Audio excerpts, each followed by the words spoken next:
जी sir, अगर आप basically यहाँ पर ध्यान देंगे तो आपको ये देखने में आ रहा है कि जीएस आपके पास दिया हुआ है,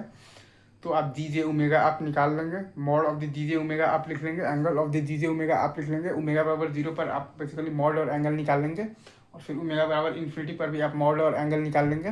फिर हम लोग रियल और इमेजिनरी पार्ट को सेपरेट कर लिए हैं, और रियल एक्सिस और इमेजिनरी एक्सिस के साथ तो पॉइंट ऑफ इंटरसेक्शन निकालना है। तो रियल के साथ हमारे पास आया है बेसिकली, अगर आप ध्यान देंगे तो ओमेगा बराबर 1/2√2 पर मॉड है आपके पास बेसिकली 10.66, और एंगल है आपके पास -180 डिग्री। फिर अपन वो सब लिमिट निकालेंगे, like limit r tends to infinity r into e के पावर जे थीटा, और थीटा को वेरी करेंगे π/2 से -π/2, तो मैग्नीट्यूड आ जाएगा 0, और एंटी ये तो क्लॉकवाइज तो हमारे पास सेंस में आ जाएगा हमारे पास 3/2 सर्कल, ठीक है। वहीं अगर हम लोग ये लगाएंगे बेसिकली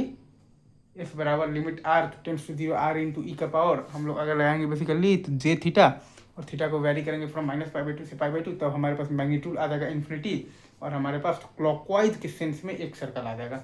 फिर हम लोग बेसिकली न्यूक्विस्ट प्लॉट को हम लोग बेसिकली ड्रॉ करेंगे, और n बराबर आ जाएगा हमारे पास p - z, n बराबर है हमारे पास -2 और p बराबर है 0, तो z बराबर है 2, तो सिस्टम है आपके पास unstable. That's it for today.